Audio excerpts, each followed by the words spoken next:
and welcome back to my channel. So today I'm going to share with you a very interesting topic and very important grammar structure that you have to learn. So this is unit 23, relative clauses and participles. So we have to learn about relative clauses the first. Here you can see here. I use the pen to point at this point. Relative clauses. So what is relative clauses? Relative clauses give us extra information about something or someone, or identify which particular thing, person we're talking about. They are often introduced by the following words. So if you read the definitions of relative clauses, you may get confused, but let me introduce it in my words. So relative clauses gives you the information. Maybe it can be left out, or maybe it have to be there to give some information to the main object or the main subject, or it can be identified which of the people or which something or somebody you are talking about. For example, you have the word, for example, an example of relative clauses, for example, this is the cinema where I went to last night. So that means that this is the cinema which I went to last night, isn't it? So, for example, I will have some example here. Did you see the film which was on TV last night? So this verb, this is the relative verbs, will give extra information for this object. Okay, which is for the film was on TV last night is a relative clauses. So all these clauses will give extra information for the object, their film. So once we're understanding what is relative clauses, we move to the usage of each relative verbs. So we have total 1, 2, 3, 4, 5, 6, 7. We have 7 relative verbs, namely which. The first is which, for things and animals. For example, did you see the film which was on TV last night? Next is who. So who is for people, animals, when we want to give them a personality. For example, Tom David, who is appearing in concert in reading this week, is with me in the studio. Next is when, for times. Do you remember the day when we went? Where, for places. This is the place where they filmed Citizen Kane. Why, for reasons. That's the reason why he's so popular. Whom, for people as the object of the relative clauses. So, what are the differences between who and whom? So, I have a tip or a method that help you to tell the difference between who and whom. Is that who, behind who is a verb, and behind whom is a clauses. So as you see here that before who is a verb is, but before whom is a clause. So that's the tip that helped me to tell the differences between the who and whom. And the final relative verbs is whose for possession. For example, my next guest on the show is John Travolta, whose career goes back to the early 70s. So what is the possession? Possession is, for example, the career. So this career belongs to John Travolta. So it means that something is belong to someone. So that's the definition of possession. Okay, so move on to the watch out. When the relative pronoun, for example, who, which, it, etc., is the subject of the relative clauses, you do not need another subject. I admire Jude Law, who always worked hard on his film, but not who he. It is like the subject of this clause, so you don't have to add any subject. The subject of the relative clause. And the next is Whom is quite formal. Okay, so whom is just used in a formal situation. It is natural in informal English to use who instead of whom. So this means that in this case, you can use who before this clause, but who is used in the informal situation, and in the formal situation, you have to use whom instead of who. Okay, so even when it is the object of the relative clause after a preposition, however, we always use whom. Informally, we usually put the preposition at the end of the clauses, and use who. So for example, either the man who we saw at the cinema yesterday. So you'll see that who is the object of the relative clause. But you can both use who and whom. As I told the first, who is for informal English and whom is for formal situation. And the next example is Charlie Chaplin was a comic genius to whom all comedians owe a great deal. Okay, so after a preposition, this is the preposition, and after this preposition, you have to use whom and not who. Always use whom. So this is for formal, okay? This is for formal situation. After a preposition is whom. But for informal situation in English, you can use who and put the preposition at the end of the clause like this. Charlie Chaplin was a comic genius who all comedians owe a great deal to. Okay? Who is at the beginning of the clause, but to the preposition at the end of the clause. And next, where can be replaced by a preposition of which plus which. Less formally, we can put the preposition at the end of the clause. So remember, things to remember is that always you usually put the preposition at the end of the clause if this is the informal situation. So where can be replaced by a preposition plus which. For example, the theater where or in which I first acted in somewhere around here. Or you can write instead like the theater which I first acted in is somewhere around here. So yeah, in is after the verb or after the clause, and which is here. But remember, you can't use where and a preposition. Where don't have any preposition. You use which with a preposition like in. And the next is, we can do the same thing with when. For example, do you know the year when in which the first Western was made? Or do you know the year which the first Western was made in? So it's just like the case where, but instead of where, we use when. Okay, so that's all the general information about the relative clauses you have to remember. So move on to the next section is non-defining relative clauses. Okay, so let's read the definition. Non-defining relative clauses simply give us more information about something or someone. The sentence makes complete sense without the relative clauses. So that means that the non-defining relative clauses give us some extra information, but we can leave out these clauses we can't leave out the clauses, but makes the complete sense of the sentence. But if this is the defining relative clauses, you can't leave out the clauses because it doesn't make any sense with the sentence.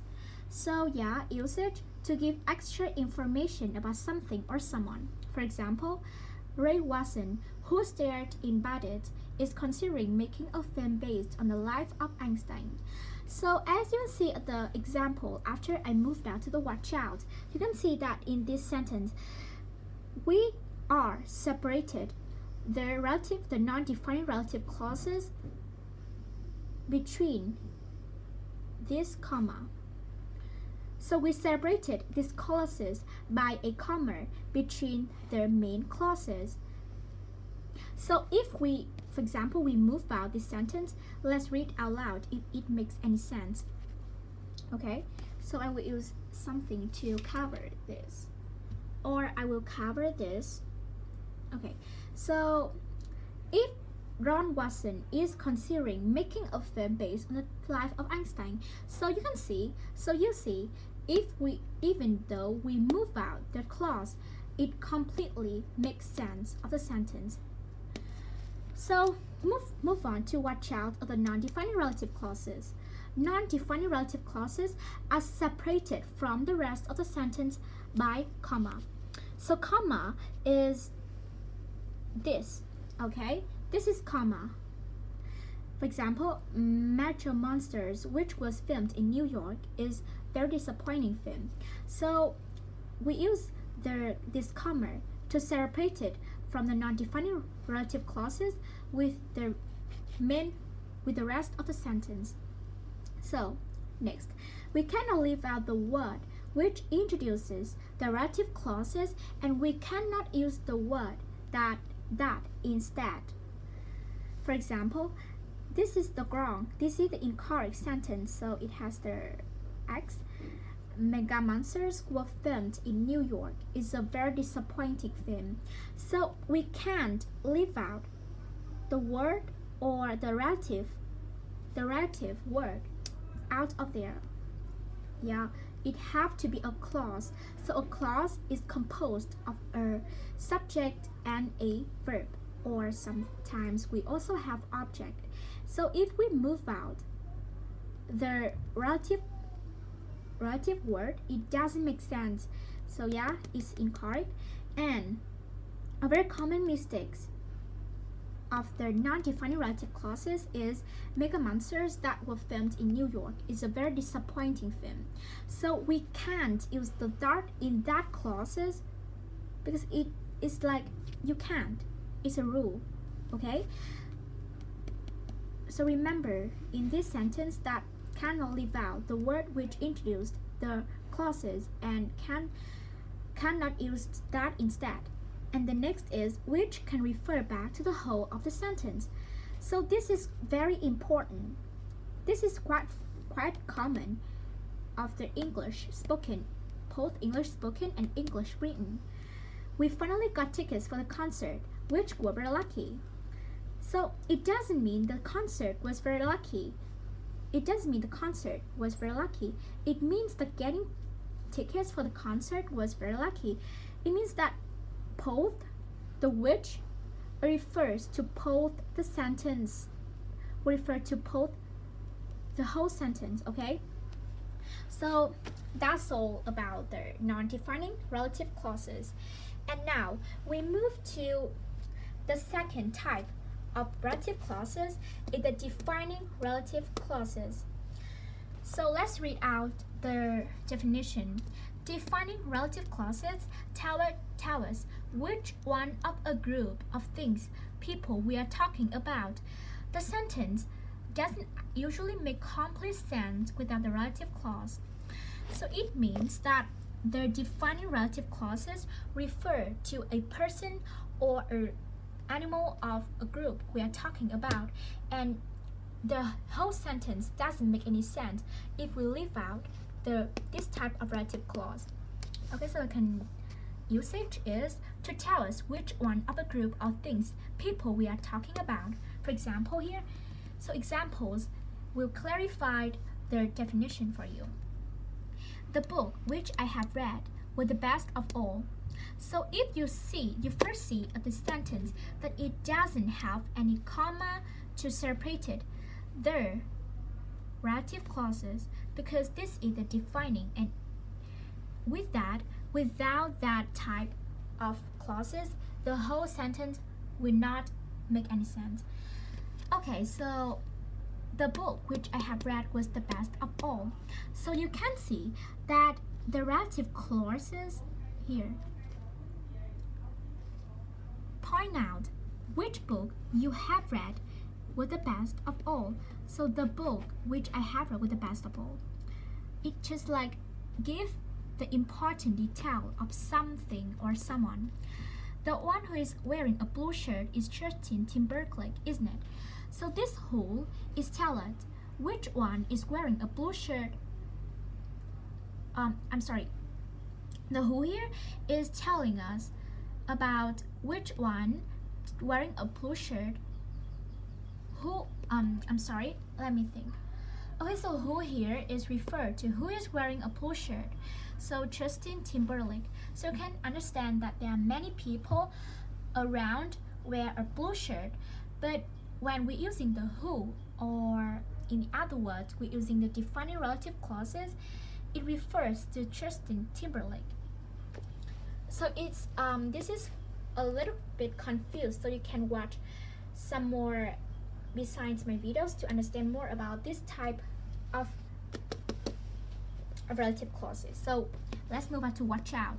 So as I told the first, defining relative clauses are not separated from the rest of the sentence by commas.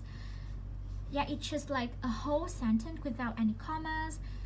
This is the DVD which I told you about the other day.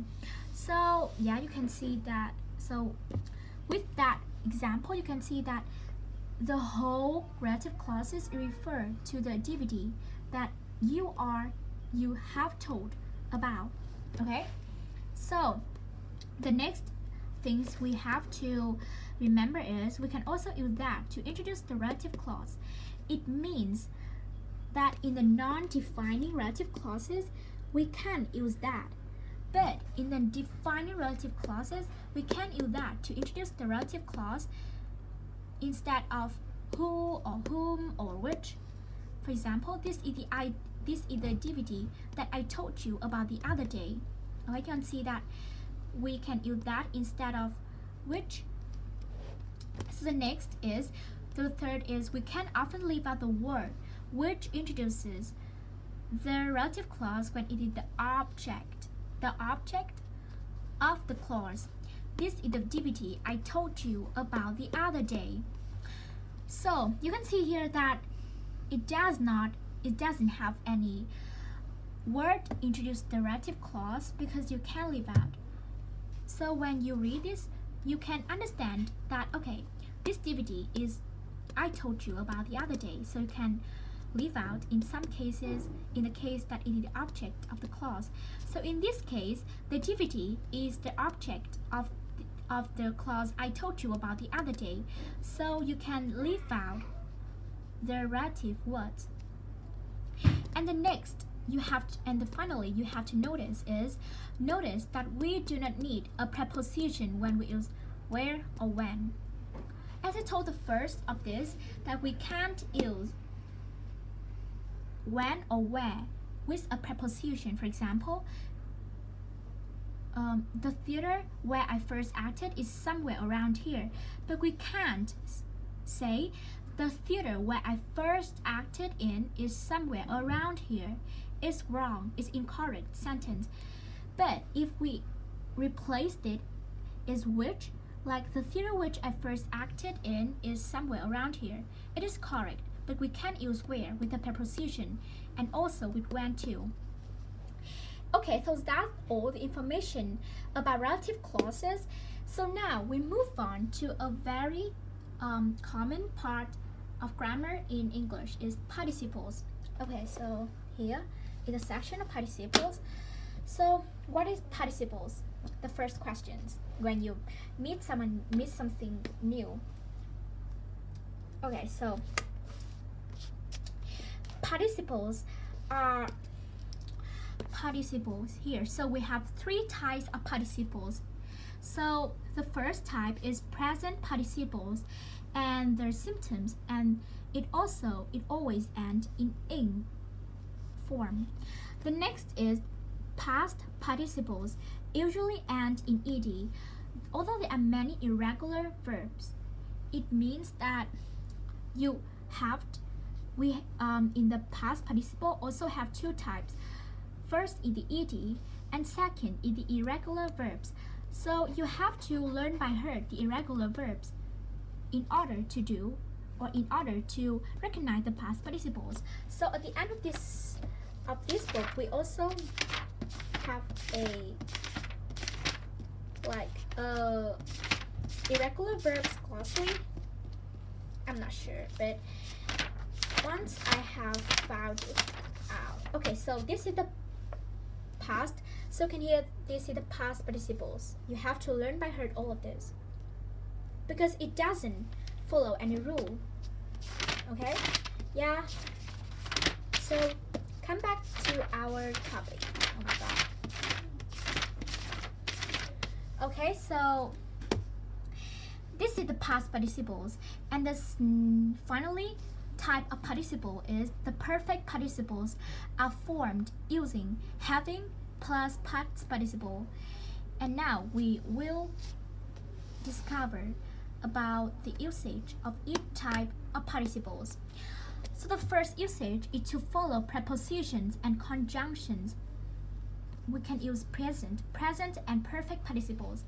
So you can understand that after a preposition like after, on, or instead of, or in, behind, etc., we have to use the in form or the perfect participles. For example, by appearing in that secretary advert, he damaged his active area, or after having played video game all morning, I was really tired.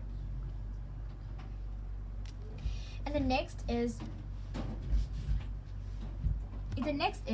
to explain the reason for something. So we can use the present and perfect participles to explain the reason for something. For example, being quite good looking, Ralph decided to make a career as a model. And having seen the film before, I knew what was going to happen. So we can basically understand that we can paraphrase this into the normal sentence. For example, I knew what was going to happen because I had seen the film before. Okay? So the next type is to talk about actions happening at the same time.